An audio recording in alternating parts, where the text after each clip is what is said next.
the fall of the Roman Empire. The Roman Empire in the West fell. And we know that the Emperor Diocletian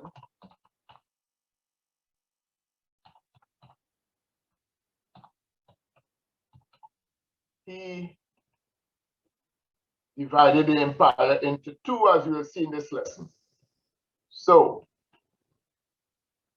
as I said, I'll put this back up again. People are just joining the class. There are 6 students in this class who did not submit any last week Thursday. This was due at 2:30 p.m. You have 2 weeks to do this. If it is not in the EM, you will get an F on this midterm exam. So let's remember certain things. So Rome was split into 2 pieces by Emperor Diocletian. I introduced you to Emperor Diocletian when we did all the emperors of Rome. The emperors of Rome. He was one of the emperors. And under his watch, the western part of Rome fell. The invaders, the Germanic tribes, they took control of Rome. And as a result of that, Constantine, Emperor Constantine, took the empire to what we call Turkey. And he named the capital city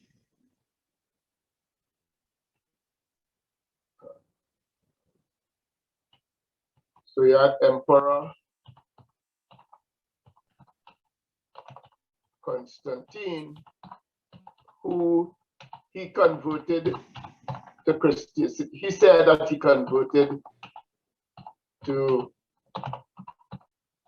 Christianity, but what really he did, he converted to, he created what we call the Roman Catholic Church.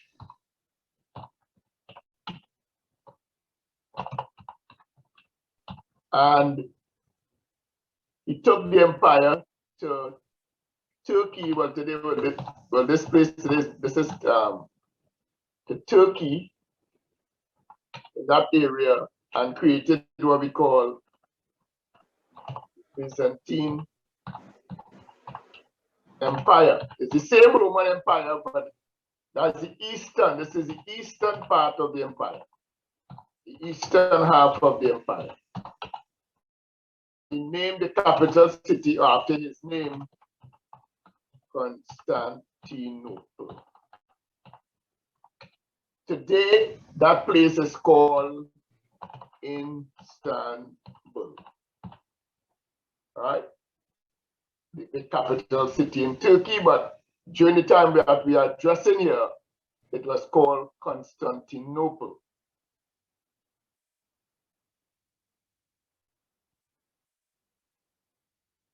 So after Constantine died,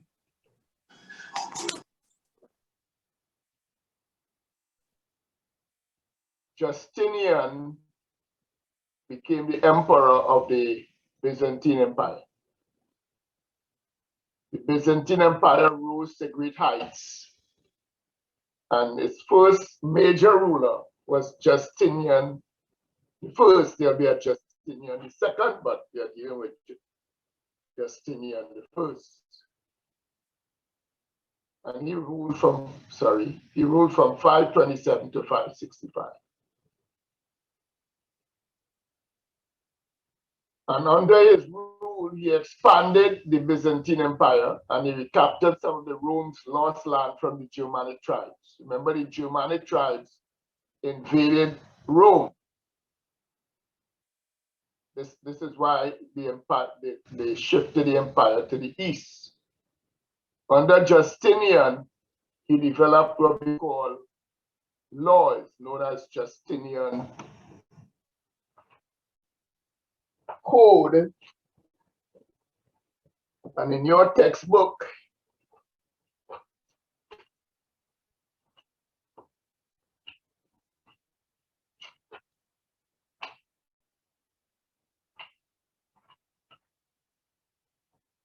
so in your textbook, Code of Constantine,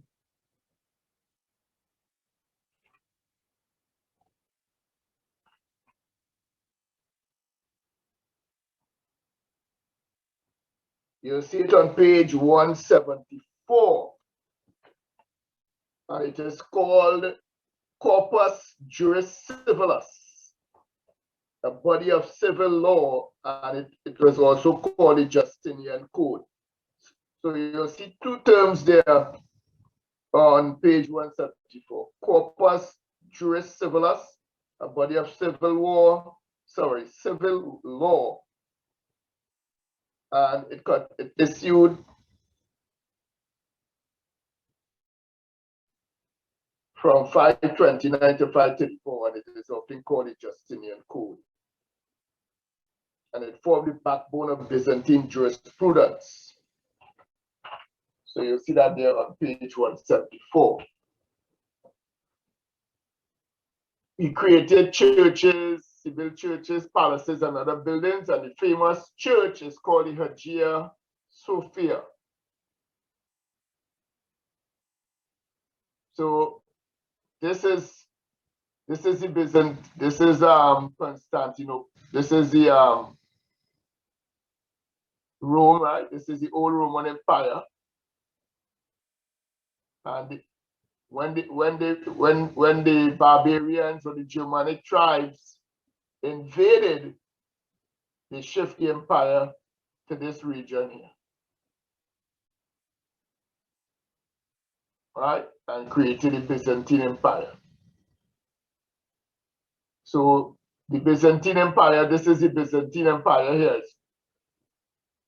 And under Justinian, he reconquered some of the lands that the Romans lost.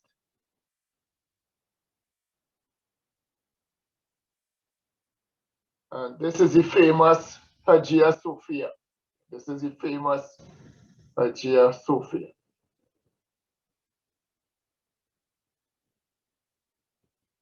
This is how it looked like in a drawing in terms of the Byzantine Empire.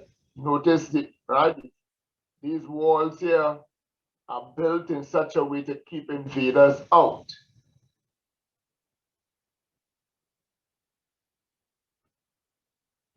This is an inside look of the chapel of the church, an inside look under the Byzantine. Notice these things, these writings. These are Islamic writings. Why Islamic? Because Turkey, that area, became an Islamic state. We will learn about that when we are doing the chapter on the Islamic civilization. In fact, in your book, on from pages 170 to 173, you will read about that, because the Muslim world and the Islamic and the Byzantine Empire were all in constant warfare. So when the Islamic world conquered the Byzantine Empire, this church became a Muslim mosque.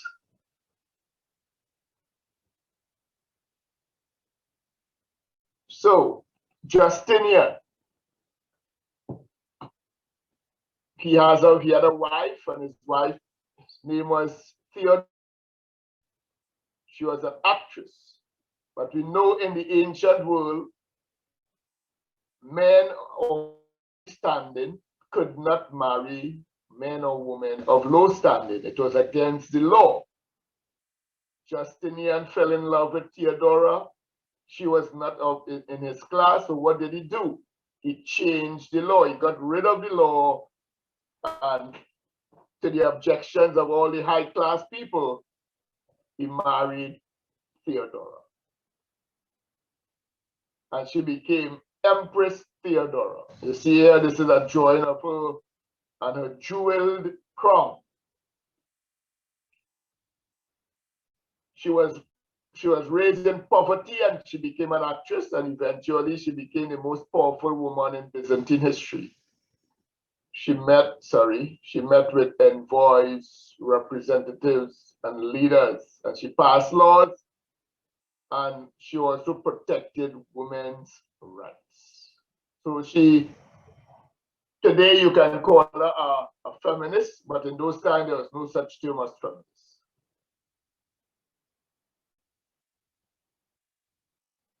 So in terms of location, Constantinople, that was the capital city, played a key role in the city's growth.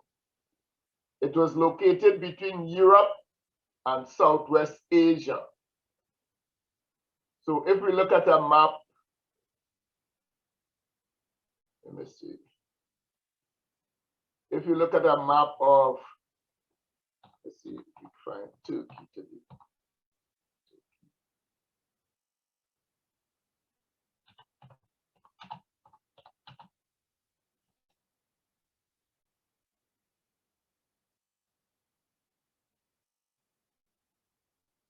You see, this is where the Byzantine Empire was, right? This area.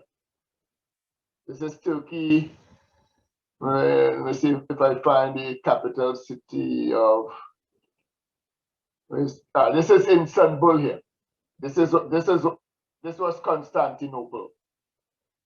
So Turkey really is the gateway.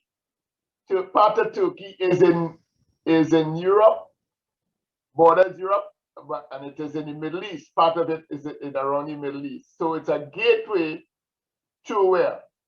The Mediterranean Sea, and it's a gateway to Europe and to Africa and to where?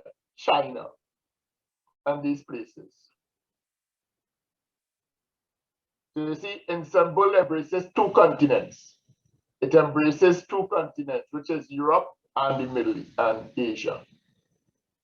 So the Byzantine Empire, because of its location, it became a center of trade and business, and merchants sold items from Asia, Africa, and all over Europe. It was right. So because of its location, merchants from Asia, Africa, and other parts of Europe came into the Constantinople.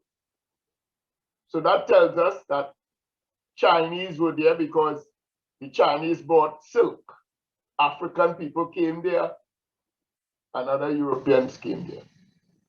And in Constantinople, they had free entertainment in the Hippodrome. And this is a picture of the Hippodrome, free entertainment in the Hippodrome.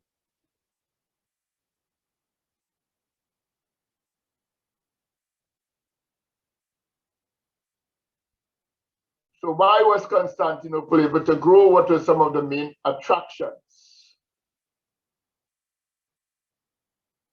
So the Byzantine Empire was greatly affected by different cultures from East and West. Goods and ideas from other countries throughout Asia, Africa, and Europe were exchanged. So we could call it, it became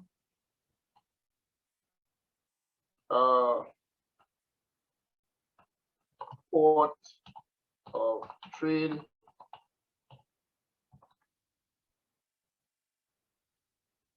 It became cultural center.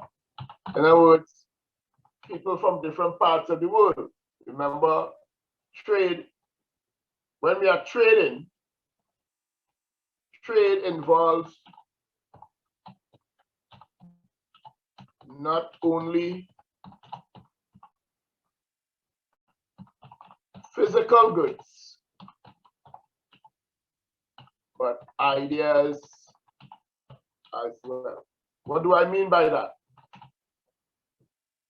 People from Asia Chinese are trading. What will Chinese bring? They will bring their what? Philosophy. Chinese philosophy will come in. They will bring what? Their religion, Buddhism. Africans will bring their religion, they'll bring their philosophy, they'll bring their culture, and there'll be exchanges. So when we think of trade, don't think only of physical goods. Think about other things that are being exchanged.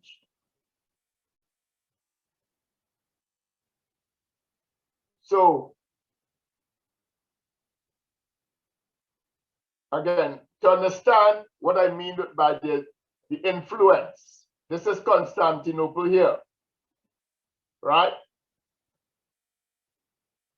Today it is called Istanbul because Turkey is predominantly Islamic place. A lot of Muslim people live there. We'll get to that history in a while. So people from Western Europe, they are trading Western Europe. It is a gateway to Asia and the Middle East. And when you're in Turkey, you have access to Asia and the Middle East. And you also have access to Africa. So trade.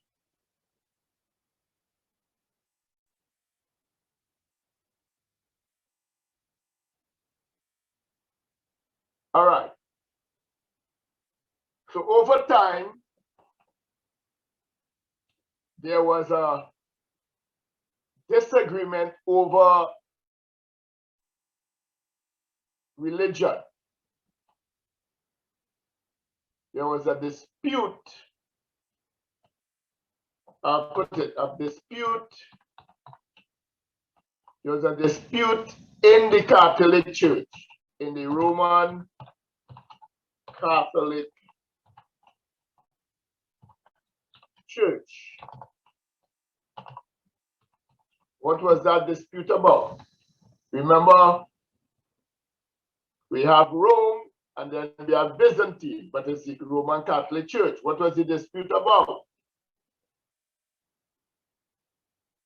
And we'll see that dispute led to a split in the church and led to two distinct European civilizations.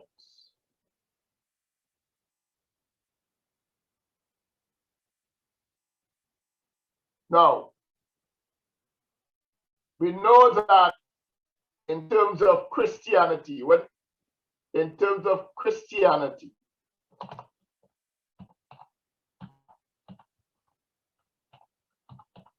we know that followers of Jesus, they are called Christians, right?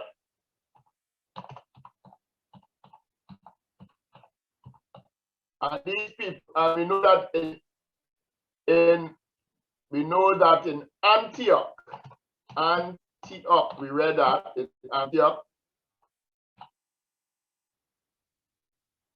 these followers of Jesus were first called Christians in Antioch. Where's Antioch? In Syria. So long before this doctrine reached Rome, it was practiced in the Middle East. And then it reached Rome. How did it reach Rome? Paul, who was called Saul, he went to Rome and established it and spread the message there. Right? But what happened over time, the church became corrupted, and some left and formed their own religion called Roman Catholicism. And what they did, they fused pagan worship, right? with the Roman religion, and they came up with the church called the Catholic Church. And the church now, the Roman Catholic Church,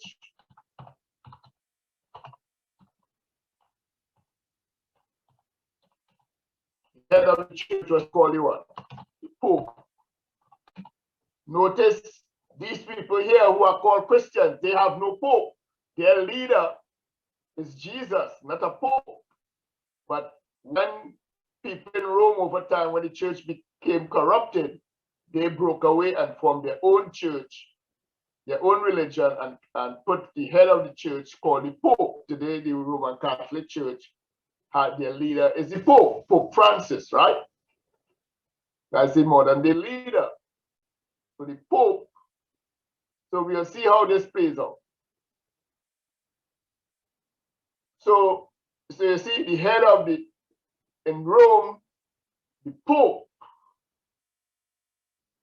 Now, to say that the Pope was the head of the entire Christian church is not true, because not everybody is a Christian.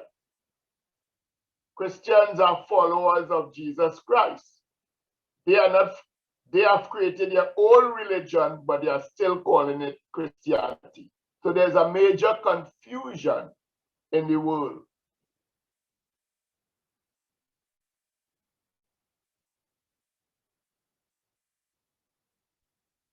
So the Pope, so Rome, instead of saying Rome became the center, Rome becomes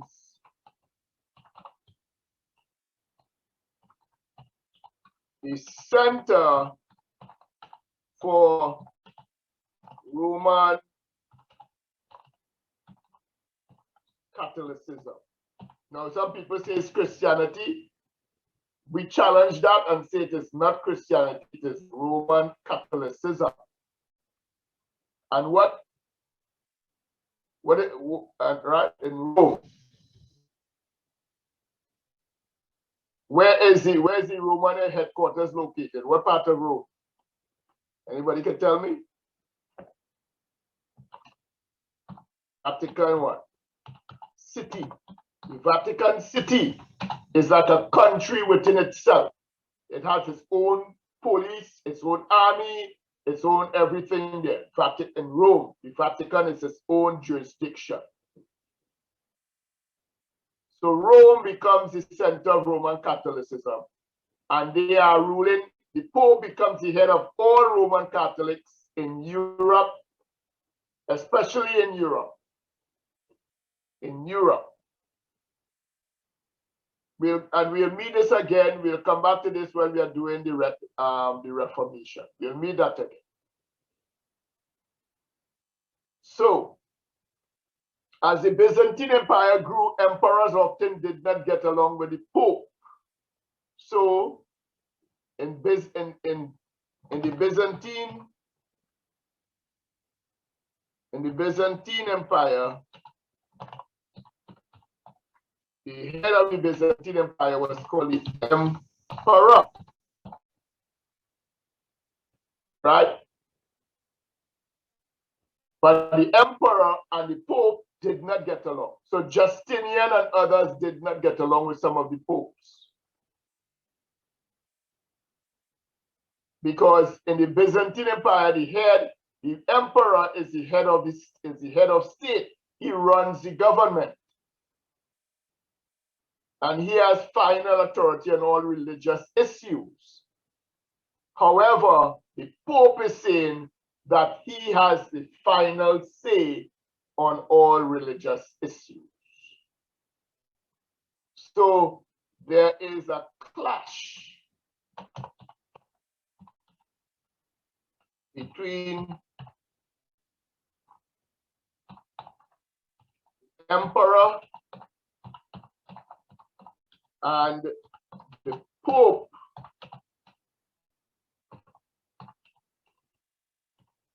over religious authority. In other words, who has religious authority? the emperor in the Byzantine Empire said, I have religious authority because I am the emperor. I am the head of state. And I am also the head of the religion. And the Pope is saying, no, I have authority over you, emperor, because I'm the head of the church, of the Roman Catholic Church. So, what happened? So, after Justinian died, we had an emperor called Leo III. Leo III, he was the head of state in the Byzantine Empire. And he banned the use of icons. So this is what we'll call the controversy. Icon. In your book, on page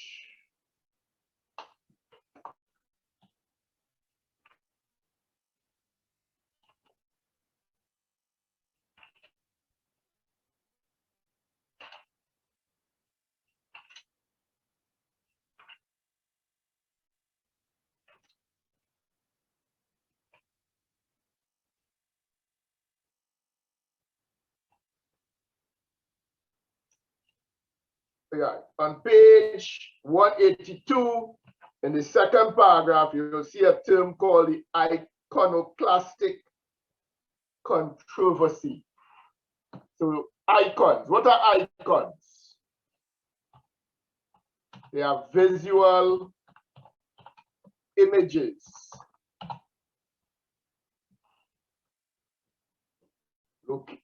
located in a church. So when you look at it, and when you go to any Roman Catholic church, on the stained glasses, you'll see drawings. When you go into a Roman Catholic church, you'll see what? Statues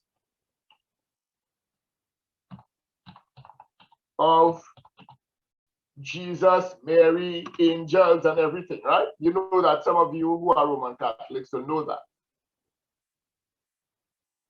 And so there was a dispute. So Leo III is the emperor of the Byzantine Empire. He banned the use of those things in the church. And what are icons? They were fused by Eastern Christians to aid in prayer. And Leo said the use of icons was an idol worship. It was belief in false gods. So this, you see, this is where this. So this in your book, as I said, on page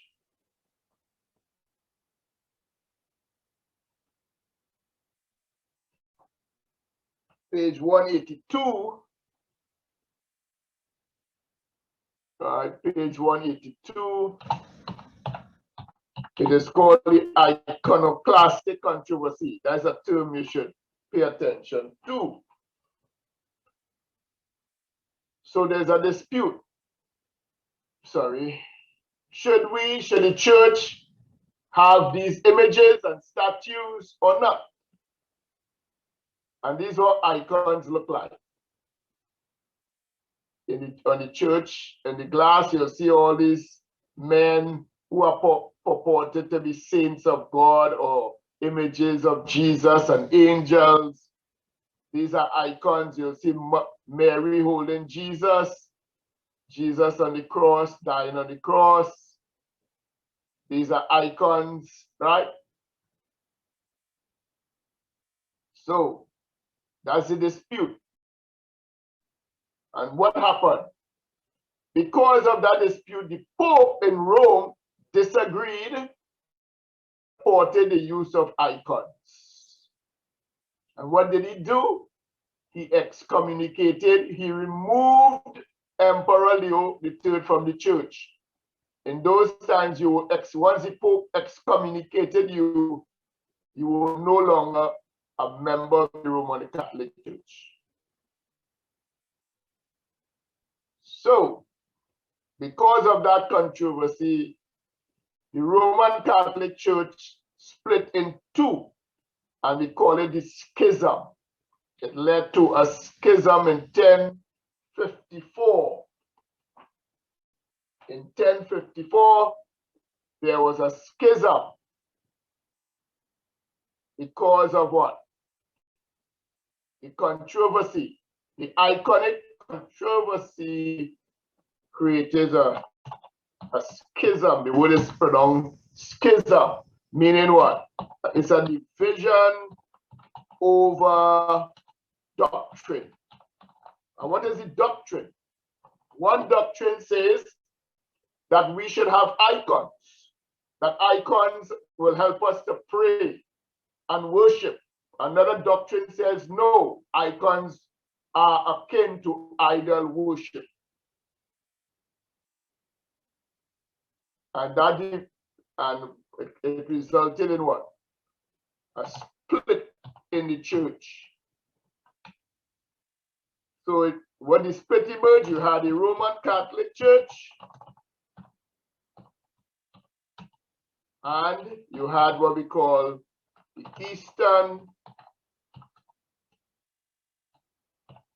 Eastern Orthodox Church. So as a result of the split, the people in Byzantine, they broke away and formed their own church called the Eastern Orthodox Church. So in that part of the world today, you will see Greek Orthodox Church. You will see the Russian Orthodox Church. You will see the Polish Orthodox Church. All the countries around that region will have the Orthodox Church. And then in Africa, you'll have the Ethiopian Orthodox Church. So, this is how we have the Orthodox Church split. So two churches. One church split into two. One religion will split into two. One will remain Roman Catholic and the other one will become Orthodox.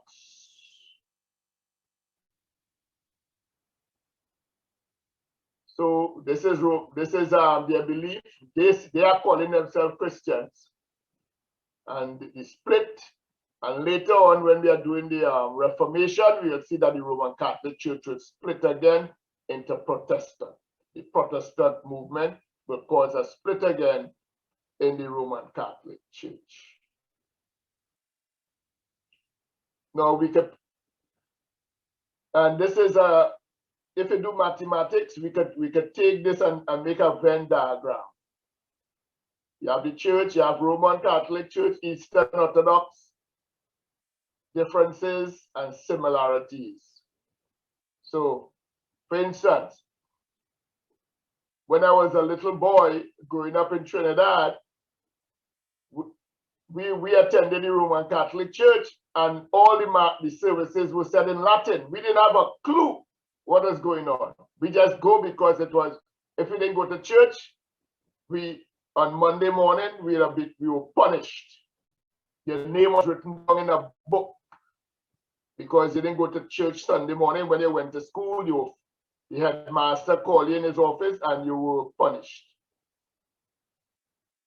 But later on, when I was in high school, I did Latin for 2 years.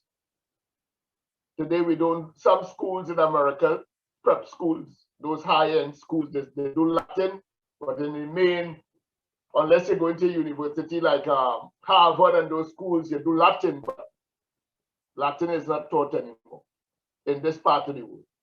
But Latin, if you know Latin, all the root words of English comes from Latin. And if you know Latin well, your language and your vocabulary will improve a lot. So you see, in the Roman Catholic Church, the Pope has authority over bishops. In the Eastern Orthodox Church, the services are conducted in Greek or local languages. The Patriarch is the head of the church. The Pope is the head. The Pope claims authority over all kings and emperors. The emperor claims authority over the patriarch and other bishops of the church. In the Roman Catholic Church, priests may not marry. In the Eastern Orthodox Church, priests may marry. Divorce is not permitted. Divorce is allowed under certain conditions. Right? So, we'll meet this again. When the Pope claims he has authority over all kings and emperors, in your book,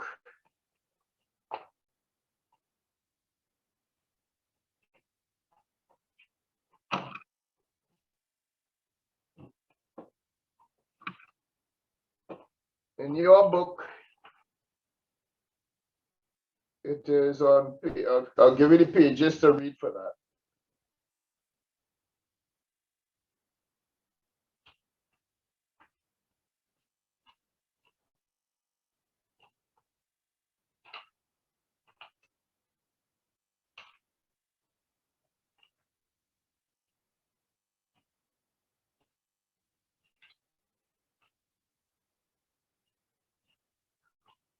In your book, you'll find that on pages 189 to 192 in your book, where the Pope has authority, where the Pope, how many of you know this guy? Anybody know this guy? On radio, he is called what? Anybody know Charlemagne the God? Right? Yes. All right. Anytime, if you have the opportunity to meet Charlemagne the God, tell him Dr. Vincent says that he's talking black talk, but he has a Eurocentric name. Tell him to change his name if he want to talk blackness. Because Charlemagne is a European name. The Pope,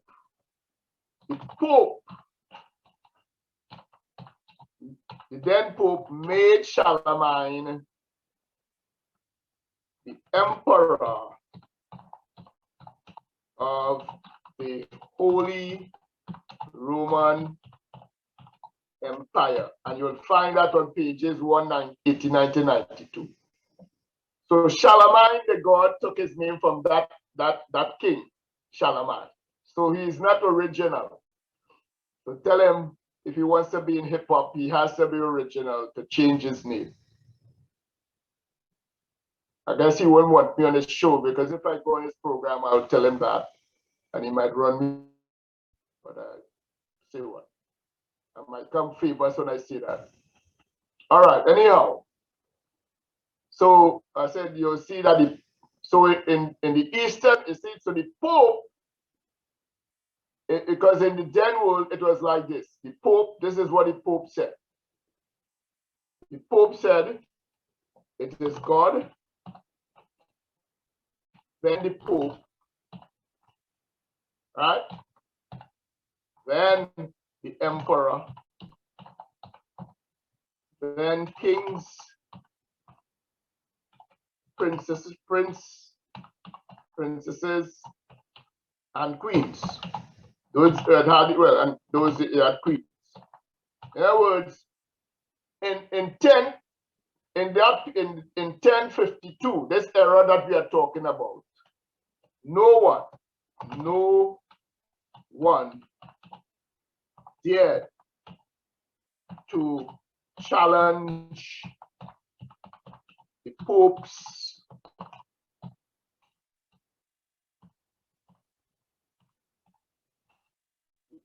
authority. Why? Because if the Pope said he had divine authority from God. And if you challenge the Pope's authority, what happened to you? What happened to Leo II? He was what? He was excommunicated.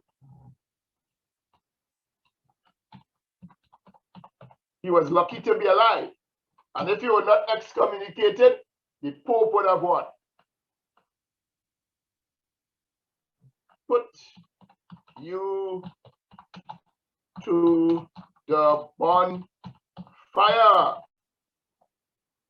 They created a bonfire and they burnt you alive, or they put it in a stake and you died. Because, so Charlemagne, the Pope made Charlemagne the emperor of the Holy Roman Empire. I don't know why you call it the Holy Roman Empire. You see here, in Roman Catholicism, the Pope claimed authority. So you see, this is the Pope. You have to go on. This is Charlemagne. Charlemagne is going to the Pope. He'll kiss the ring of the Pope, and the Pope crowned him emperor. So tell Charlemagne the God, changes me. All right. Any questions so far? So a little summary. After the Western Roman Empire fell, let me go back here. How did the schism of 1054 affect the Christian church? Who has authority over the Eastern Orthodox Church? So after the Western Roman Empire fell, the Byzantine Empire continued many Roman ways. Influenced by both Rome and the East, the Byzantines developed a unique culture. There were disagreements within the church, Christian, and it caused it to split into two separate. And we learned that, right? And today there are millions of Roman Catholics, Eastern Orthodoxy. All right, so this is, any questions so far? This is one in terms of a PowerPoint. Any questions so far? Yeah.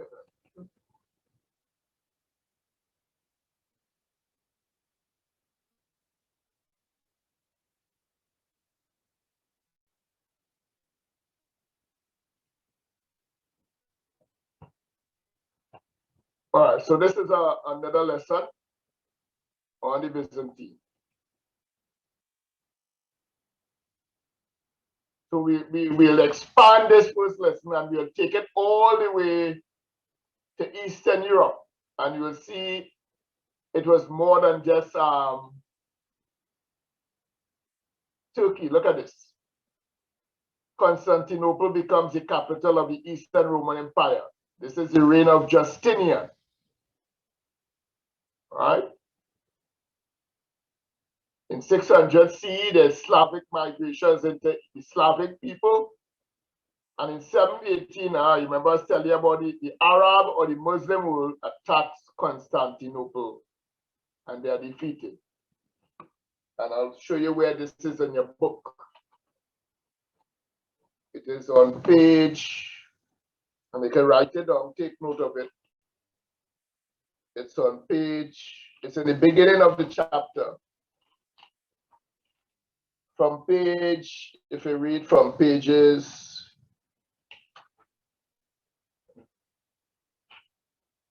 173 to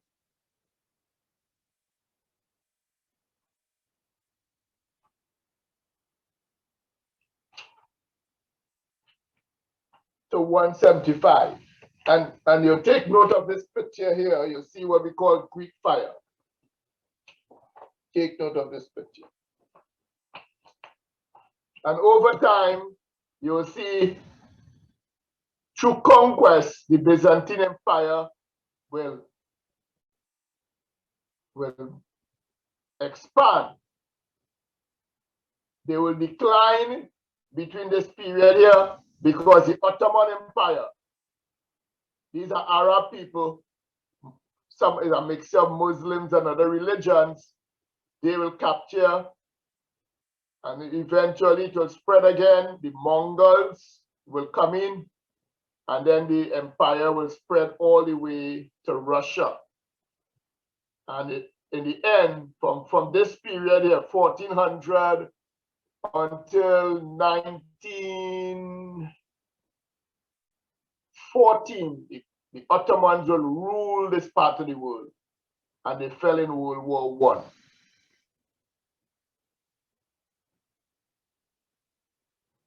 So the fall of the Roman Empire, remember the background. What is the context? The Antonian plague spreads through Europe. There's a plague. So you see, plagues are not new. Today, COVID is a plague that is spreading throughout the world. This was a plague. So be careful. Then, this is the end. What does Pax Romana means? Anybody can tell me? What is Pax Romana?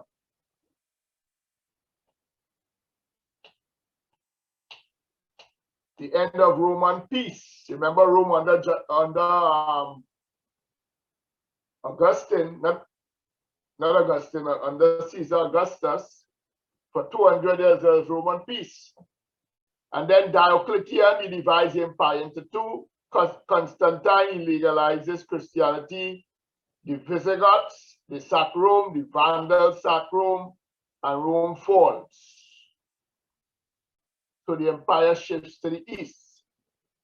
So it brought to the end of the west.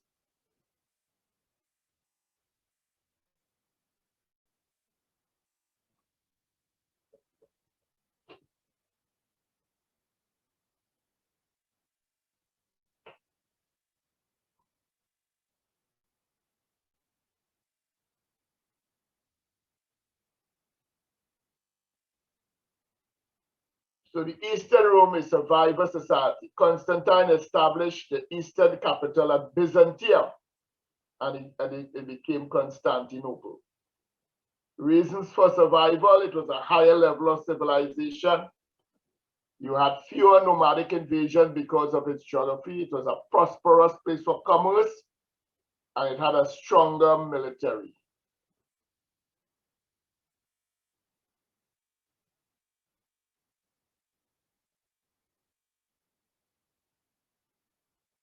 And they used many Roman ideas.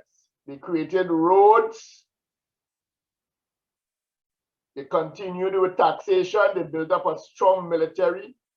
They developed a court system.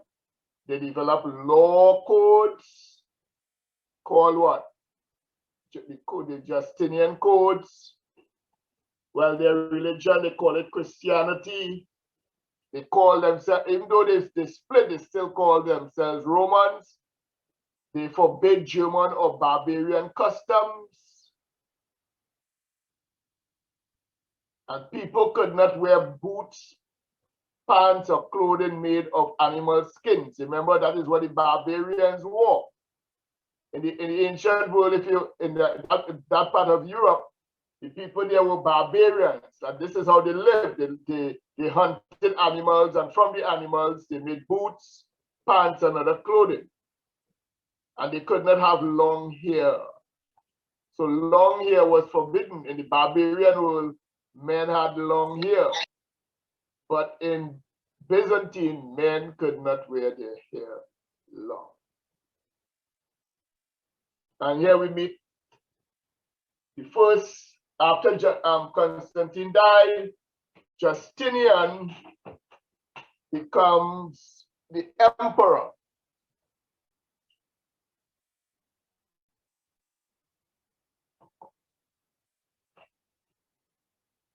His goal was to rebuild the Roman Empire. And he temporarily regained North Africa. Remember, Rome defeated Carthage in North Africa. We talked about that, the Punic Wars. He could grab control of Italy and southern Spain. We learned that his wife, some people said that she was running the show rather than him. He rebuilt Constantinople, and he created the famous church, the Hagia Sophia, and he brought about the Justinian codes known as Juris Civilis. So this is the Byzantine Empire under Justinian.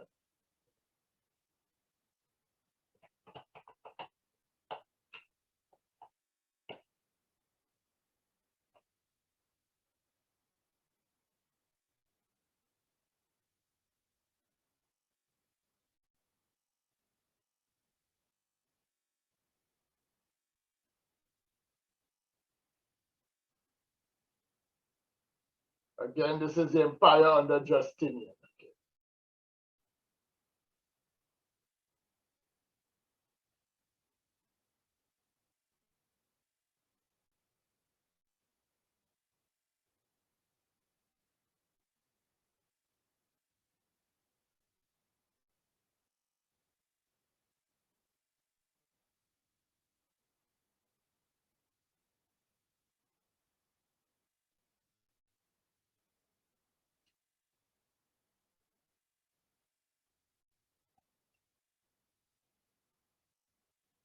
This is the famous Hagia Sophia that was built. Well, today in Turkey, they have changed it into Islamic place. And from the last slide, this is how it looked like. You see, they had icons on the walls and in the ceilings. All these are icons.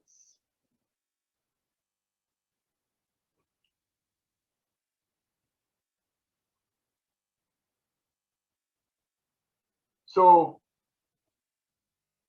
around that time of this is the Byzantine Empire here. But we had other powerful nations. Aksum. This is Ethiopia. This is Ghana, ancient Ghana. This is the Chinese here. Yeah, the Franks. This is where Charlemagne came from.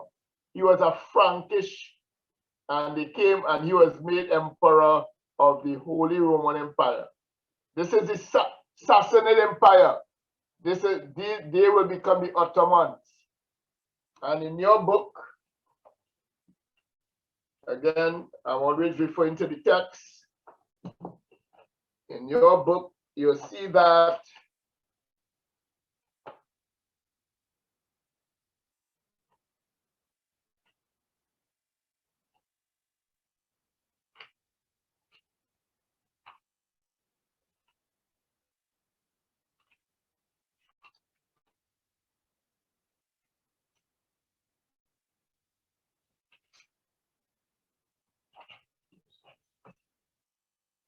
on page 173, you'll read, for several centuries, the Sassanid Empire of Persia was Byzantine's most regular foe.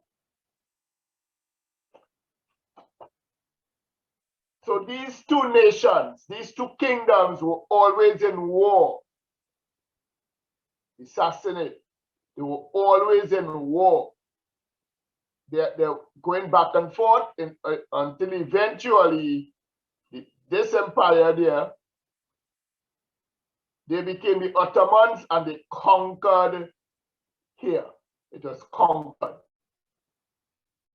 right? And this became the Ottoman Empire. And over time, all this region here became the Muslim world. This became the Muslim world. This is the world of the spices, right? And there was fighting over, we'll talk about the Crusades. You talk about the Crusades. There were wars waged for years between the Muslim world and this world for control of what they call the Holy Land in Jerusalem, because the Muslims had control of Jerusalem. That place was called Palestine.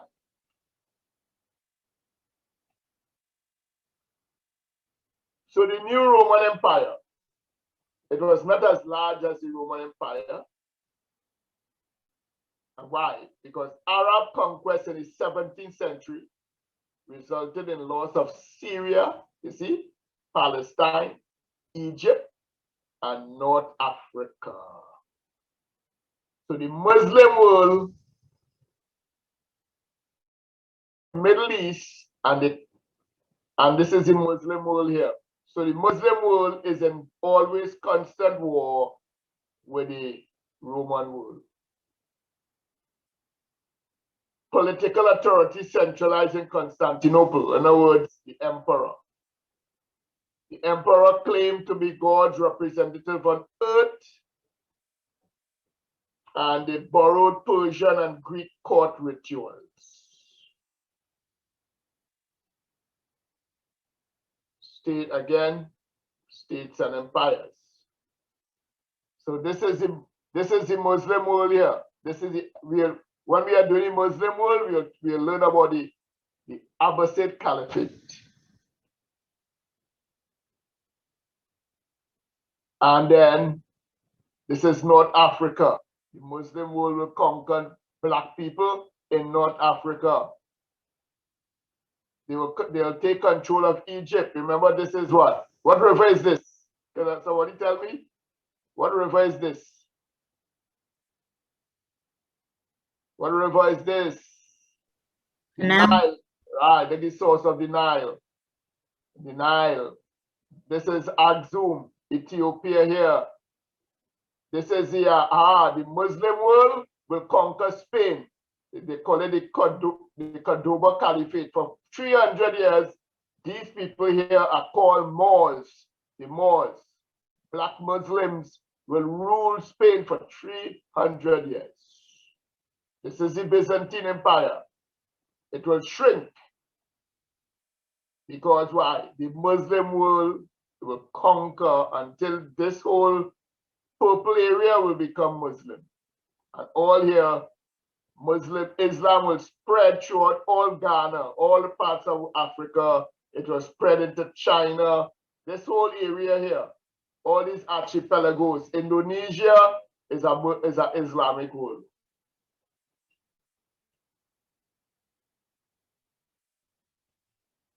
And the empire will decline. Expansion by rising European powers, the Crusades. We'll learn about the Crusades. And there was the Fourth Crusade. And then the Turkish Muslims called the Seljuks. The Seljuk Turks. You'll read that on page, you can write it up. On page 173, you'll read about that. Page 173. And this picture here, you'll pay attention to this picture with them fighting on the water, and they call it Greek fire. So eventually, the Ottoman Turks, the Ottoman Turks will conquer the Byzantine Empire, and this will become Muslim, totally Muslim.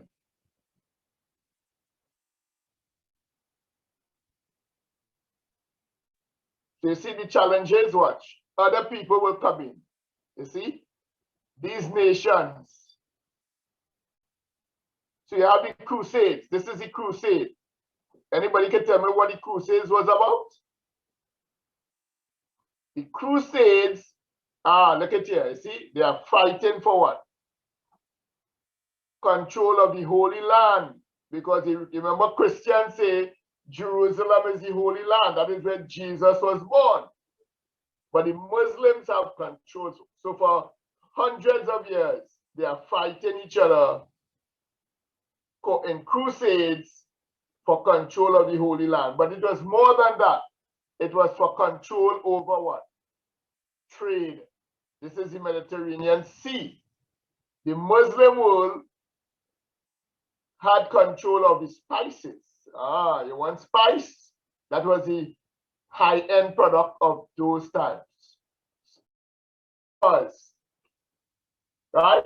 Ginger and other spices, perfumes, and all those nice things came from where? Africa and India and China, not in Europe.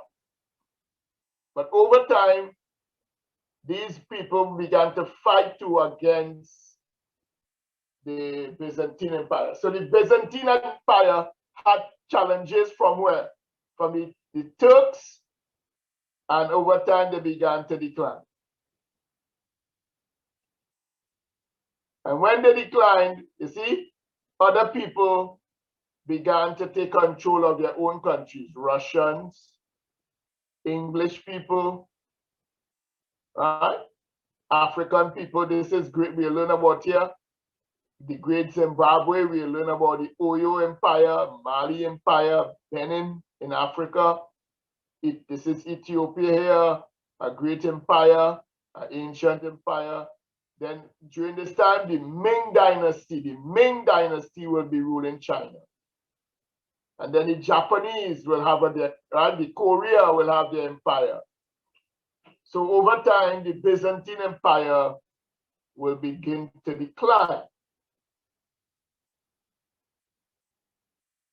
So in terms of the economy, remember we said that Byzantine coins became the standard currency for Eastern Europe for 500 years.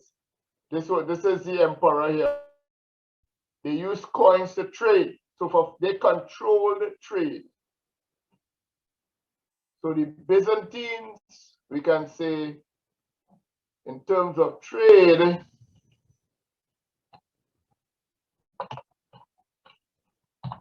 for almost 500 years.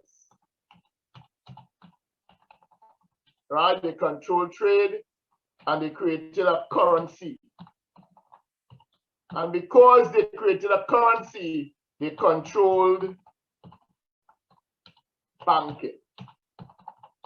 And if you control currency and banking, guess what? You become very what? Rich and powerful. Whenever you control currency and banking, you'll become a powerful country. Why is New York City a powerful city in the world? Why? Anyone can tell me? What does New York have? Hi, what is there in New York? If you live in New York like I do. What does New York City has? It starts with a W. What is the name? Wall Street. That's the money-making center of the world. Wall Street. All the finances of the world runs through Wall Street. Anybody been to Wall Street? Ever seen Wall Street or New York City? That's where going down by the World Trade Center. It occupies a couple of blocks, Wall Street. So think about the Byzantine Empire. They also became a manufacturing center. They are taking silk from China and they are turning it into cloth. You see? This is what they did. They took the silk from China. And the government will regulate the production of what? Silk. So silk that started off as Chinese has now become what? Byzantine. You see how they take people products and make it their own? Think about that. I could take your idea, Zoe, and make it my own because of what? I have money and influence. You see? So they established banks and business partnerships and they taxed all merchandise passing through the empire. So they became. So this is the Byzantine economy. I'll share this PowerPoint with you. I'll put it up on Blackboard also. You'll have it.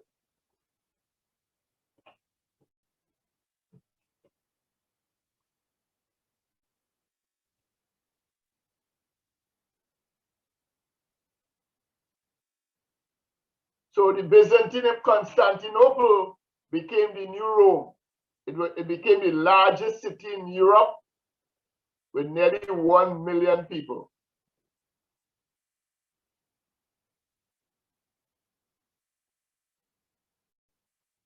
And it became an important trade city.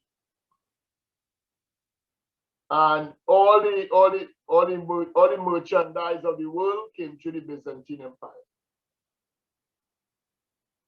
So remember we said at one time, all roads led to Rome. Now all roads are leading to Constantinople.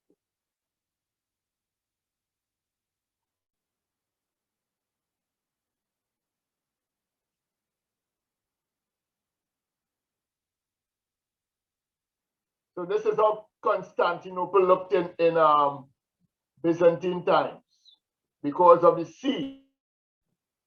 And these are the fortifications they built. You will see this picture in your book. This is war between the Byzantines and the Muslim world. And the Byzantines will develop what we call Greek fire. They will put like today what we call gasoline on the water, and they will attack the Muslim world. They call it Greek fire.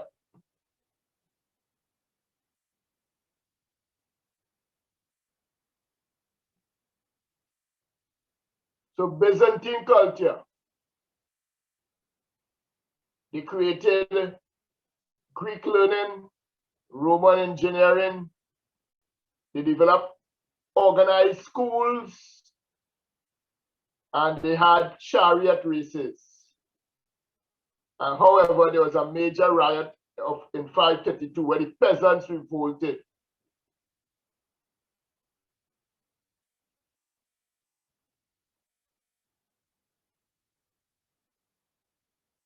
And the Byzantine empires combined political and religious authority. Remember we saw that where?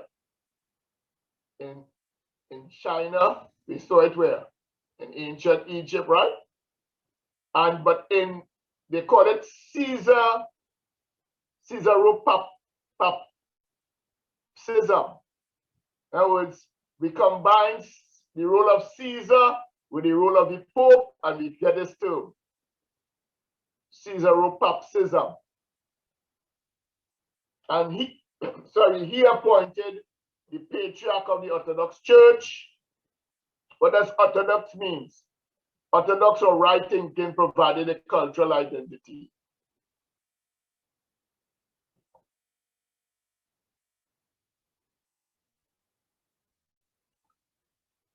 And the Orthodox, right, they use the Bible, they have their sacraments, there's a church hierarchy of patriarchs, bishops, and priests. And look at this here, they become intolerant of other religions.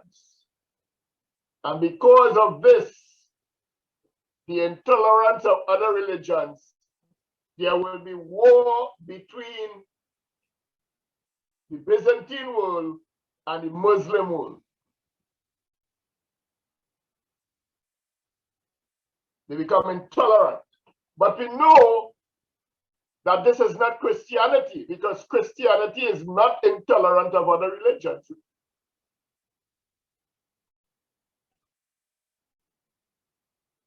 And we talked about the Great Schism of 1054 that led to the division between the two churches, the Orthodox Church and the Roman Catholic Church.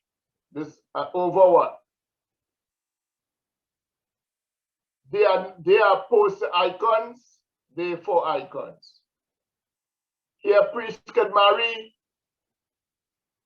priests must remain celibate.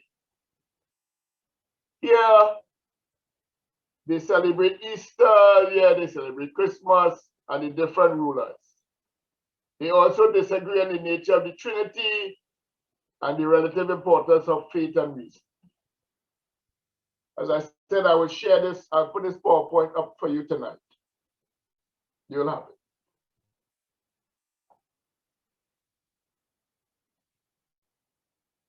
it.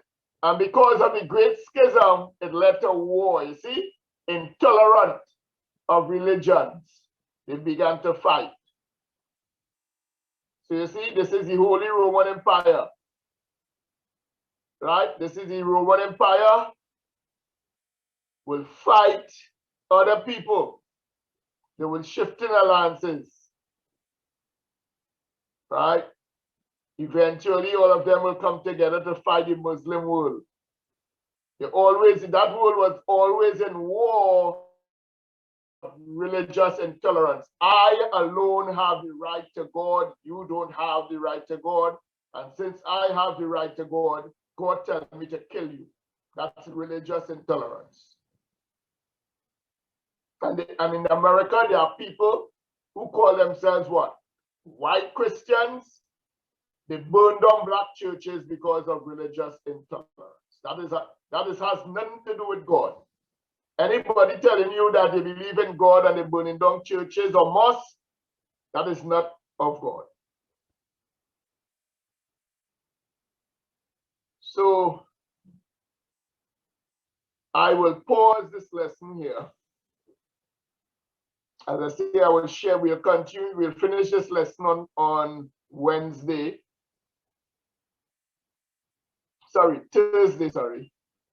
and you will have your Easter break from Friday, Saturday, Sunday. Remember, again, let me go back to this.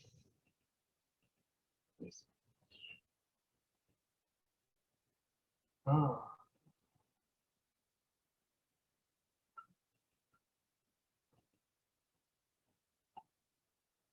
All right, I want you to pay those who just joined the class late. There are about 9 or 10 students. I'm not calling anyone's name because that is unethical to do. I'm just reminding people, those who did not turn in their exams. When I leave this class, I'm going to my email because I'm going to grade those papers. This is my grade book here. I'm going to put them in the grade book, my book. And I will be only posting failing grades. So far, no one has failed the class yet. No one has failed. But if you don't submit this paper at 4 o'clock, you will fail because I gave you 2 weeks to do this exam. And this morning, I taught my class a life lesson. And I will just give you a 5 minutes life lesson. Why did I give you this in 2 weeks to do? Why?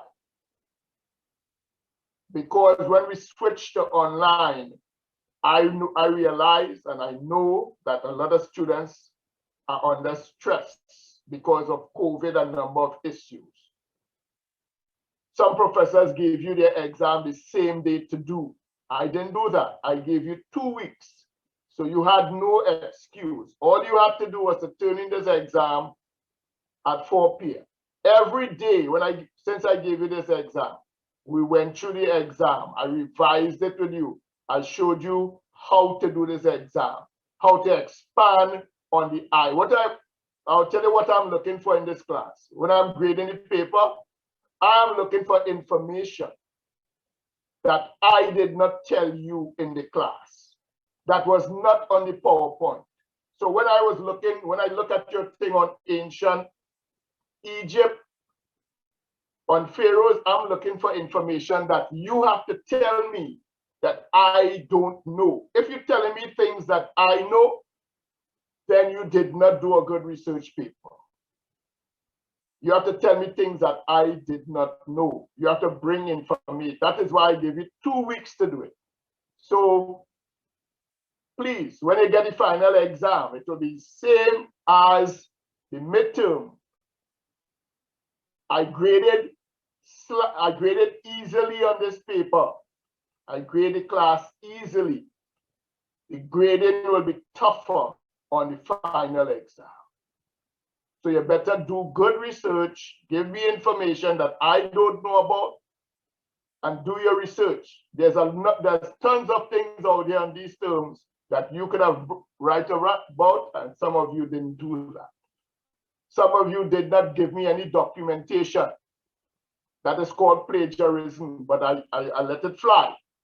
It is not going to fly for the final exam. The reason why I gave it 2 weeks, you could have taken the same day I gave you this exam from the Friday. You could have taken Friday, Saturday, and Sunday to complete that entire exam, and just revise, and then turn it in on the 26th. Some of you have yet to turn it in. When I leave this class, I'm going to Blackboard. If your name is not there to before after 4, you are not there. That's it, because I have copied my chair on this. So you could go and protest your grade. Dr. Chem, who is my boss, he has the emails. He has the exam. And I spoke to him. I wrote him an email. So you have no excuse. Because when you get to, we are training you for the work to get a job. When you graduate and you get your job, and your boss tells you he wants a report at 4 p.m., and you don't produce that report, would you have a job, Imani? Would you have a job? No. No. So you practice now. So when you get to corporate America, you are disciplined in producing work on time. Okay, so please don't let this happen again for the final exam, because in the final exam, you're not going to get a leeway. You're not going to get no extra time to do this. When that time is due and the paper is not turning, people get an F on the final exam if you don't turn it in on time. So please don't let this happen again. I gave you an opportunity to turn this in today. The people know themselves who did not turn it in. The majority of students turn it in. Some students who know they didn't turn it in, you have until 4 p.m. All right, so let's take the roll and we'll get out there.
Is Cody Barrett in class today? Cody. Birdsall-Moses. All right. Sydney Ray Bozeman. Bozeman. Here. Okay. Hallie. Here. Hallie. Okay. Coleman Smith. Here. Coleman Smith. Okay. Taylor David. Here. Taylor Doucette.